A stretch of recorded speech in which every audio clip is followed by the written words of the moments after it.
At Healthcare Partners Medical Group, our mission is to provide the highest quality of healthcare to each and every patient. With 5 locations in Pahrump, we are local doctors you know and trust. We want to thank you for choosing us. Quality care starts here. News 46 is brought to you by Comfort Hospice Care, where we give our patients and their loved ones peace of mind, knowing we provide the highest quality of care 24 hours a day, 7 days a week. For more information, call 775-751-0349. News is also brought to you by the St. Therese Mission, a future venue for cultural and environmental events near Pahrump. Get involved. Visit us at sttheresemission.com or call 702-507-4172.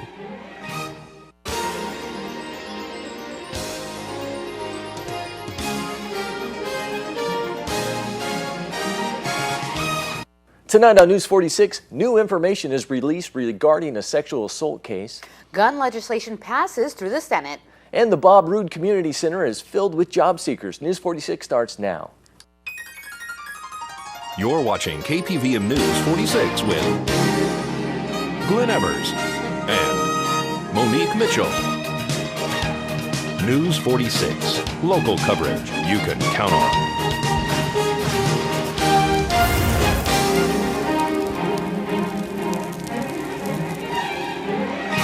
Good evening. It's Friday, April 12, 2013. I'm Glenn Evers. And I'm Monique Mitchell for News 46. New information has been released regarding the 3 senior citizens who have been taken into custody for sexually assaulting a mentally disabled senior. In trouble with the law? Call Abracadabra Bail Bonds, and they'll have you out in a...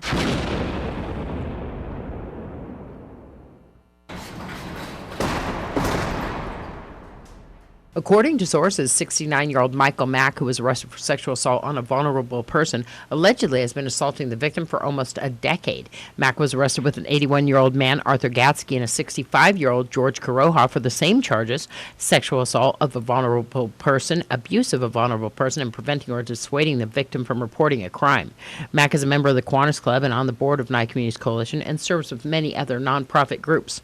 The relationship and the details of the trio's involvement with the disabled person has been asked to be kept confidential by investigators to protect the privacy of the victim. The victim reportedly told police after being repeatedly threatened with physical violence, and also was allegedly told that she would be sent to a group home if the incidents were reported. She told police about the repeated abuse, in which Mack allegedly confirmed to investigators. Police say all suspects were aware that the victim had a mental capacity of a child.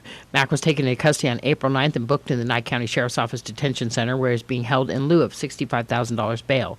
A formal court setting is scheduled for April 16th. According to the booking report, Mack has no prior criminal history. Gatsky is being held at Nye County Sheriff's Office Detention Center in lieu of $60,000 bail. George Caroha has been released from custody on his own recognizance for medical reasons. The Nye County Sheriff's detectives stated in a press release that they were concerned that there may be additional victims. Anyone who has any information about this case is urged to contact them at 751-7000. This is Deanna O'Donnell for News 46. Nevada lawmakers have endorsed 2 bills restricting access to firearms for mentally ill people when it is determined they are a danger to themselves or others. Both bills passed the Senate Health and Human Services Committee yesterday. SB 221 mandates universal background checks for all gun transactions with some expectations. It also requires court to transmit findings of mental defect to the National Instant Criminal Background Check System within 5 business days to ensure mentally ill people cannot purchase a gun immediately after a court ruling. Now we continue with Pahrump Town Manager Bill Koberger from yesterday's interview regarding Tuesday's Town Board agenda item that discussed the possibility of taking legal action against the Pahrump Valley Times newspaper. An article was written by reporter Mark Waite that stated incorrectly that the town of Pahrump ordered the Valley Homes giant to be removed from the property on Highway 160, when in fact it was the county that received a complaint and asked for the repair or removal of the large statue and sign that was in disrepair. The report spurred comments against the town from citizens on the Pahrump Valley Times website.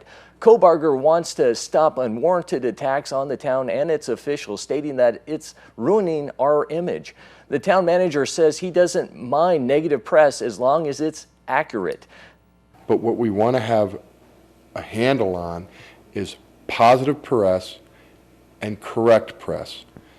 Stories that are positive and correct, even if they're negative, as long as they're correct, it's fine. It really is. Because you're not perfect all the time. Nobody's perfect. I get that. We make mistakes. Everybody makes mistakes. And when a mistake is made, then you need to stand up and say, hey, we made a mistake and we're dealing with it. Not just saying, well, it was a mistake and let's move on. But we need to be more positive and be more press friendly. So you're going to meet with the Pahrump Valley Times. When's that meeting? Have you guys scheduled it already? It'll be next week. The first one will be next week. And I had a very nice conversation with Matt after the meeting, and then a very nice conversation with Marie the next day. And they're very amicable to sit down and talk to us. I don't know if they're going to make a retraction. The article in the paper on Wednesday that came out after the town board was accurate, was very well written, had my comments in there, had a few other good comments in there from town board and from, I believe, Matt Ward. So it's a start. It's a good thing. And maybe this will kick that thing off to where the communications flows back and forth, and before stuff is put in print or on video, we can have the correct information sent out there. The Pahrump Valley Times has made an editor's note stating that they regret the number of errors in that Valley Homes Giant article and that they removed any comments on the web. We spoke to editor Matt Ward, who sent us an email response. I think that the town board attempted to do more than a few things on Tuesday. I first think that they saw an opportunity to posture, attack the Pahrump Valley Times, and use the newspaper as some sort of scapegoat for a larger issue, which is that this board feels as if it is constantly being blamed for actions taken by other government bodies. I certainly can understand their frustration as far as that goes. Did Mark Wake make a mistake in his March 29th story about the Valley Homes Giant? He sure did. Do we regret that mistake? We certainly do. Do we believe we have now corrected that reporting error? I think so. Not only have we written another story addressing the giant and how it appeared and disappeared, but also the inaccuracies in Mark's original story. I found the town's actions on Tuesday particularly disgraceful, concerning they wasted public resources discussing this horrible error that the Pahrump Valley Times made, and in fact not a single board member or town official bothered to lift a finger to give me or my publisher a call when the supposedly horrifically inaccurate story was printed in the first place. And that to even dare to threaten legal action against the Pahrump Valley Times is so far out there, that's really no wonder, in my opinion. So many in this community are simply counting down the days until this board's political oblivion and Mr. Bill Kohlbarger's long-anticipated exit from the local scene. These guys have more important things to be working on than raking us over the coals for what amounts to nothing more than an honest mistake. Reporter Mark Waite also added that he realizes he made the mistake on the report and is sorry for it. This is Deanne O'Donnell for News 46. To view Pahrump Valley Times editor's Matt Ward's entire comment, go to KPVM's YouTube page. As we head into our break, let's join Jeff Simmons in the bingo room at the Pahrump Nugget. Hi, I'm Jeff Simmons, the bingo director here at the Pahrump Nugget. We'll start off with our stage bar. We got Randy Anderson playing tonight and tomorrow night. And also on the casino for our drawings every Friday and Saturday, we have $250 cash drawings every half hour starting at 5 p.m. through 8:30 p.m. And then we have a guaranteed $1,000 coverall at 9 o'clock. And then bingo, we got lower buy-ins every day at 11, 1, and 7 p.m. and all day on Sundays and Mondays. Then April 20th, it's a Saturday, we got double pays on games 4, 8, 10, and 12. And that's double pay. And then Lakeside Bingo, we're doing really well. We're going to continue that on Fridays, Saturdays, and Sundays. Our new hours over there for that free bingo will be 10, noon, and 2 p.m. And then Kathy over at the Go Town is still carrying with their 11 a.m. session every day for no split pots and paper only. So come on down to any of the properties. We always got something going on. So looking forward to seeing you here. Bye-bye. Join us at the Pahrump Nugget Hotel and Casino with the #1 gaming experience and entertainment. The Pahrump Nugget has the #1 dining experience at Stockman Steakhouse, Golden Harvest Cafe, and the Gold Miners Buffet. Come get your game on at the Pahrump Nugget Hotel and Casino. News 46 is brought to you by Team Ford Lincoln, the #1 new volume Ford sales leader in Nevada for 5 years running. Team Ford Lincoln, US 95 and Ann Road. TeamFord.com.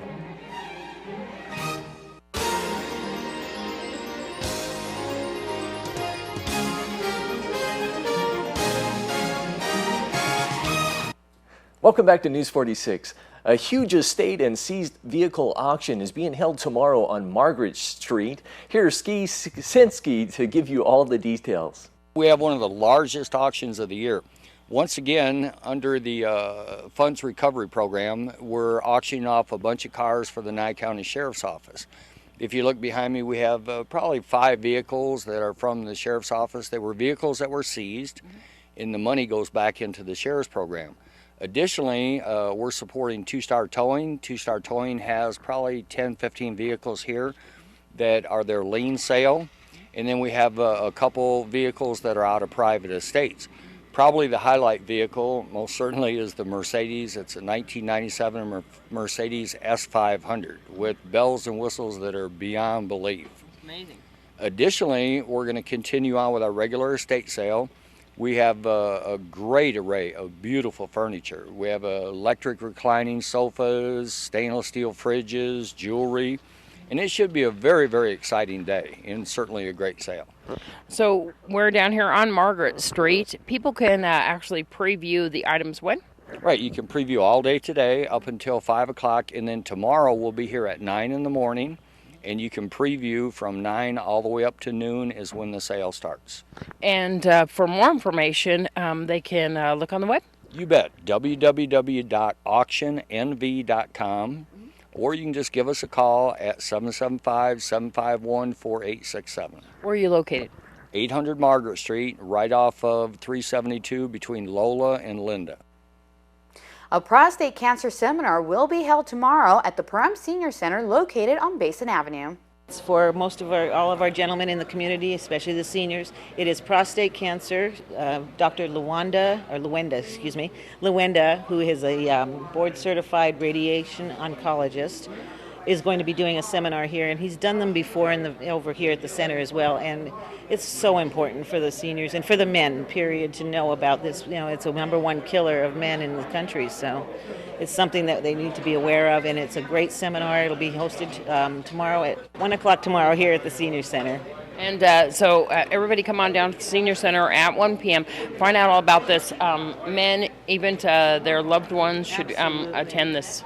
Yes, either men and bring your families, bring your wives, to learn what the signs are, to know what's going on, because it is a very big killer of men, and a lot of men aren't aware that they might even have it, or don't get tested for it like they should. And this is what Dr. Luenda will explain, and all the signs and all the things that need to be done and to keep them healthy. Arizona Sheriff Joe Aparo received a suspicious package that would have caused a major explosion if someone had opened it.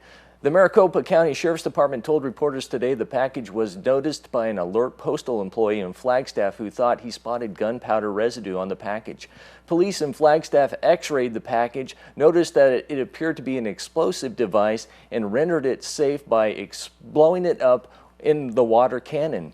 The package was mailed Thursday, a day after the department received a death threat from a major drug cartel. The FBI and deputies are trying to track down a person of interest. And here is the latest in business news with Angela Miles.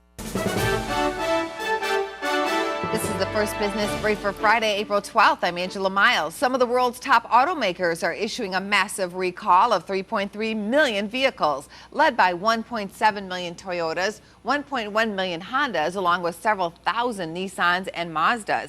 Automakers say passenger side airbags could cause injury from too much force. The government's program to aid underwater homeowners is getting an extension. HARP, set to expire at the end of the year, will continue through 2015. Homeowners struggling with their mortgages can avoid refi scams by going to whitehouse.gov. There's no cost and you do not need a mortgage expert. Buying Girl Scout cookies won't score brownie points for most people at tax time. If you pay for and eat the cookies, it's not a deduction. If you give the Scouts money and don't eat the treat, it's a write-off. That's the First Business Brief. I'm Angela Miles. Now stay right here. We'll have more local news right after these messages.